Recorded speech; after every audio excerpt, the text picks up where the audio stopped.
Now, let's say you're working for a company, you are a newbie, you just join a company and you're working for a company. Let me call this company my company, my podcast, the Risk Room HQ. Let's say we sign a contract with your company and we want your company to be our external auditors, right? The audit planning will be done by mostly the managers, the director. Sometimes they will bring you in to do some little documentation. Okay, that will give you exposure to how audit scoping work. A lot of people do not have this exposure when they join this big accounting firm like KPMG, EY, PwC, Deloitte, sometimes even RSM. I've seen people I worked alongside with for 1-2 years, they don't even know what they were doing because they were not exposed. So it is good you get this understanding. So when you join a company and you want to push the boundary, it is good to start talking to your leader, your managers, to get your leg in that room where they're doing this audit planning, so you can be exposed faster, so you don't be left behind. It is very important for you, very important for your development. It's very important for your performance. You want to get your leg where this audit planning is taking place. Okay, within the audit planning, again, there are different stages of the audit planning. Okay, the first stage is to just define what the audit methodology would look like. Okay, what your company want to use, what kind of method they want to use. Are they want to use a risks-based audit methodology, or they want to use another kind of methodology? That will be defined in the room based on leadership perceptions. Okay, the second stage of it will go into a lot of the audit planning. Okay, where you guys now start coming on board, meeting the client and just covering all the client understanding of IT.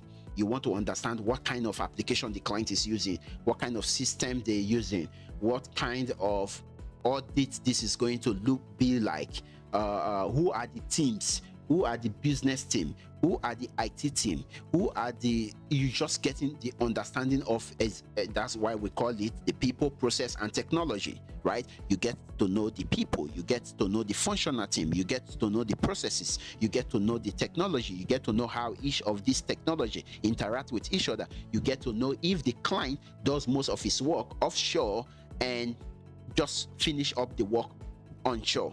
Then you need to start thinking, oh, should we need a SOC report? Or how can should we test those systems over there? Is that factor into our scope, right? Is that the contract we sign? Oh no, this your work require more work, so we're going to charge you more. That is when all this audit planning starts taking places. You get to know the people, the process and the technology. Okay, you get to identify all the core system the client is using. Which system is processing money? Which system is processing data? Which system is processing returns? All those things you get to know when you start doing the audit planning. Okay, the next one is engaging with the stakeholders, right? You want to know who the internal and the external stakeholders are, right? Like I said, you want to know who the internal and the external stakeholders are. You want to know who is in the external team, which is the external auditor team. You want to know who is in the internal auditor team, who you will be reaching out on audit board, who you'll be writing to, who will be the point of contact, who is in charge of which aspect of this whole IT understanding you went through. Okay, whether it's testing PeopleSoft, whether it's testing SAP, whether it's testing Pfizer Premier, whether it's testing ADP. You want to know who is the SMEs to those systems. Okay, then you can conduct what they call the integrating audit, whereby you now get all the different aspects or business units in one one goal.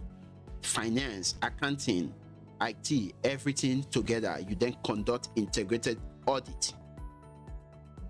Now let's move into the controls, which is again one of the most important aspects of the audit phase.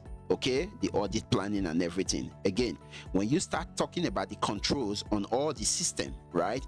Because again, remember, we're trying to make sure assets are being protected as auditors. We're trying to make sure securities are in place to stop hackers, to stop people who want to steal, to stop people who want to defraud, who want to scam from the company, right? That's the goal. The goal is to protect that, right? Put control in place that protect that even though somebody is not there. Okay? Now, in each of these systems we talk about, the core system, we're going to write controls on this system. Whether it's the password, whether it's the accessing, whether it's the change management, every aspect of the things that the company use, we're going to start writing control. That's when we start writing like the test script, the attributes. Okay, we start looking at requests, approval, samples. All those things are going to be done under this aspect called audit testing types. Then when we talk about audit testing type, now when we talk about audit testing type, what it means is that what kind of level of testing are we trying to do? Are we going to do independent testing, meaning that the company just take the file, send it to us, and we test it directly without IA testing it, which is internal auditors? That is very costly because some of the controls are going to be independently tested. There are controls that are independently tested because you want to be accurate, and there are controls that are reliance tests or reperformance tests. Okay, your company is going to decide which of those controls they want to test so that the level of security is high. So when you're doing access control, you are always going to be testing access control independently. You ain't going to be relying on IA, because when you rely on somebody and you miss something, it's your fault. So those controls are tested independently. When we're testing things like password perimeter, those can be tested as either reliance or reperformance. Okay, when we talk about reliance, we're just relying on what internal auditors have done. We take what they have done, we look at it, we review it, we scan it through, we make sure they're following the process, we look at it carefully, thoroughly. We kind of look at it to, like, if we are the one testing it and we rely on it and test it ourselves, we're not going to test it, we're just going to rely on it and create our own work paper for it. That is reliance. When you do reperformance, it's again a different way. You take what IA has done and you kind of do it again from scratch. Again, the difference is that you're relying on IA, you look what IA has done, you take what IA has done, and you said, I look at what IA has done, I approve of their testing, it looks like no exception, I agree IA testing is complete and correct.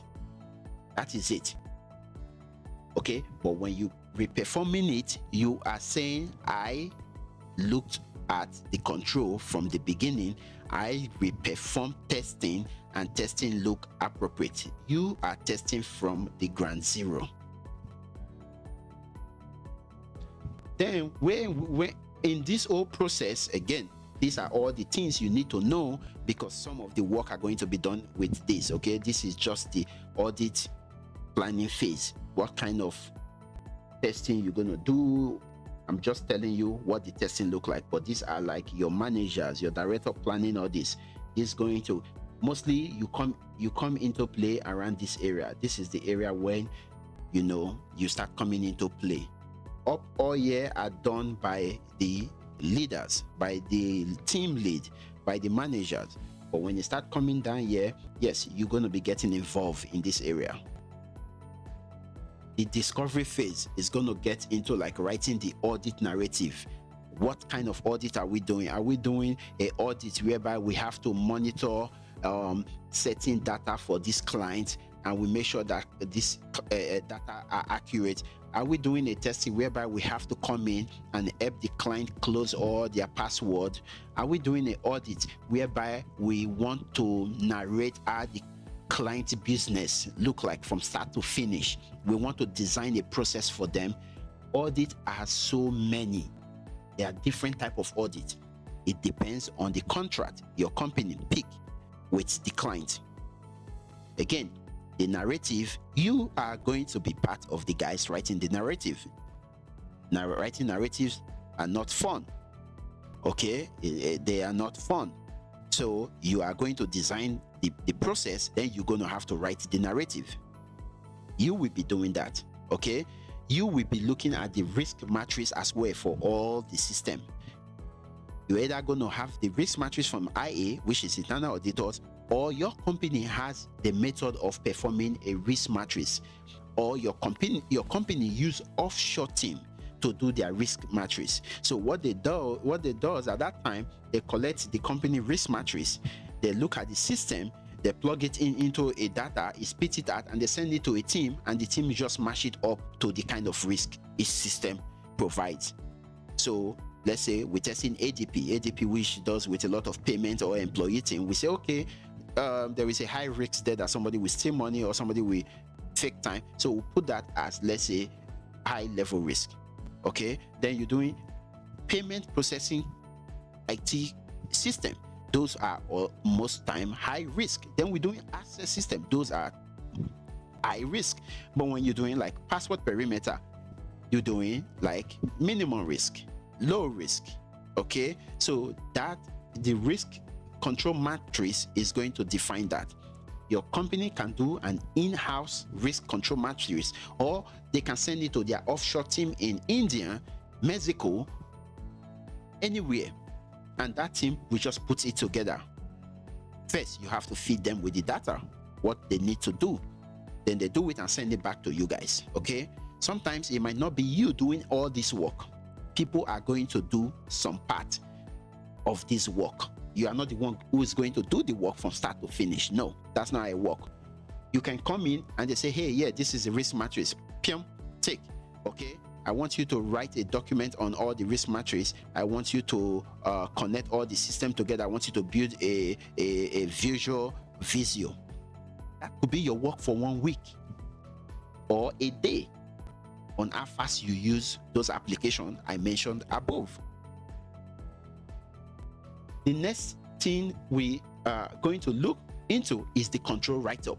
Now, when you get the entire whole system of the client, then you start writing control, because you guys have sat together and you said, okay, yes, it looked like we reviewed the business process. This place looked shaky. You know, we see that things are lagging here a lot. Can we put how this system is validating the data? That could be a control. It would be that how this ADP system validate data entry. That could be a control. Now you have to write the you have to write the control. You have to write the control. You need to be good in writing control. You need to be learning how to write controls. That's something you need to learn. It's very important. Then feed work. Feed work is also very important. As a new level staff trying to push your way up, feed level, you want to always be in the feed work. Very, very important. The walkthroughs are the most important. That's where you get to know who you are dealing with. That's where you get to know the people you are working for. That's where you start learning who are the subject matter experts to each of these core systems. Okay? At the feed work, at the walkthroughs, they are very important. That's where you know your client. That's where you know your boss who is paying you. Okay? Feed work, very important. That's where you're going to do all the risk assessment as well of the computer, of the systems. Okay? Again, are you going to do the feed work with inquiry, observe, or inspect? That depends on the feed work you are conducting.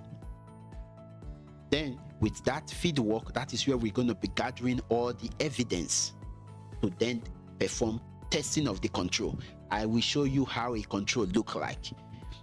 with all these aspects I am telling you right now, I will show you what they look like in a finished work. Okay, you're going to gather artifacts, you're going to gather evidence, you're going to gather documents, you're going to do follow-up, you're going to be writing them follow-up, like asking question. Where is this document? What does this system do? That you're going to be asking those. Can you print me the HR employee listing? Can you print me this listing? Can you give me this data? This is the aspect where you're going to be doing that, the feed work, the risk assessment area, the walkthroughs. You have to be in the walkthroughs. It's very important. Then we are going to talk about executing testing of the control. Okay, we're going to test the ITGC, which is the IT general control. We're going to test the ITAC, which is the IT application control.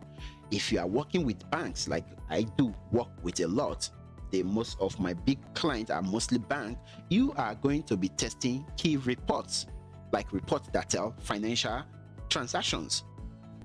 They are the most important with banks. Okay, not just the ITGC, not just the application. Banks have a lot of application, okay, but the key reports are the most important with bank, okay, because you're dealing with people's money. Okay, who is signing what contract, who is taking what money from what place, who is in the will, who is in that is the key report. You will be testing those key reports. With the ITGC and the application application control, you will be doing a lot of like the like cyber arc testing. You're testing the password, where's the password are stored. You're doing all application testing control. If you know many applications, you'll be doing all those ones. PeopleSoft, SAP, any application the company use, you will be testing those ones under ITAC, which is the IT application control. Then the final stage is when you're doing that documentation. That documentation is what I'm going to show you. I have document one control today.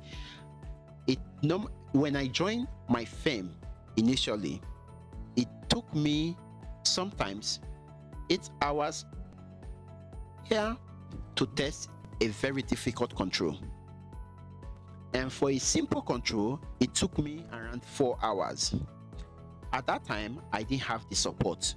People were not supporting me when I joined the company. They were very mean to me. They weren't supporting me that much. So that's why it took me that long time. That's why I'm sharing my journey with you, so you don't go through that same process. A lot of people will not support you.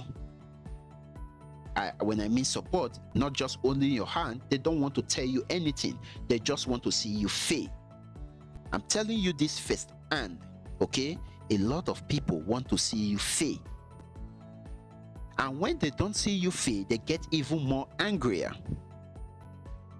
Okay? So this aspect of this work, this whole IT consulting, IT risk, audit, this last aspect is very difficult.